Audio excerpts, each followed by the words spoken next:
AI হারাম নাকি হালাল? এই প্রশ্নটা আজকাল অনেক মুসলমানের মনে জাগে। আসুন কোরআন হাদিসের আলোকে উত্তরটা খুঁজে দেখি। বন্ধু, ইসলামিক ফিকহ একটা নীতি চালু আছে, কোনো কাজের হুকুম নির্ভর করে সেটার ব্যবহার ও উদ্দেশ্য। উদাহরণস্বরূপ বলতে পারি, ছুরি দিয়ে তুমি রান্না করতে পারো, আবার খুনও করতে পারো, একই জিনিস, কিন্তু ব্যবহার বদলালেই হুকুম বদলে যায়। এআইও ঠিক তাই। যদি দাওয়া, শিক্ষা, চিকিৎসা, গবেষণা বা মানুষের কল্যাণের জন্য ব্যবহার হয় তাহলে তা হালাল, এমনকি সওয়াবের কাজ হতে পারে। কিন্তু যদি ভুয়া ছবি বানানো, ডিপফেক, প্রতারণা, বাজে বিনোদন, হারাম কাজ ছড়ানো এসব কাজে ব্যবহার হয় তাহলে তা হারাম।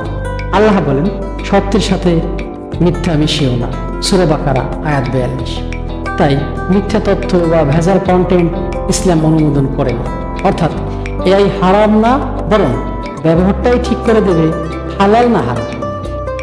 বন্ধু, তুমি কি মনে করো আমাদের সমাজে এআইকে বেশি ভালো কাজে ব্যবহার করবে নাকি খারাপ কাজে? তোমার মতামত কমেন্টে জানাও। আর ভিডিওটি ভালো লেগে থাকলে লাইক, শেয়ার করতে ভুলো না। সাথে থাকো জানো দুনিয়া বিডি চ্যানেল।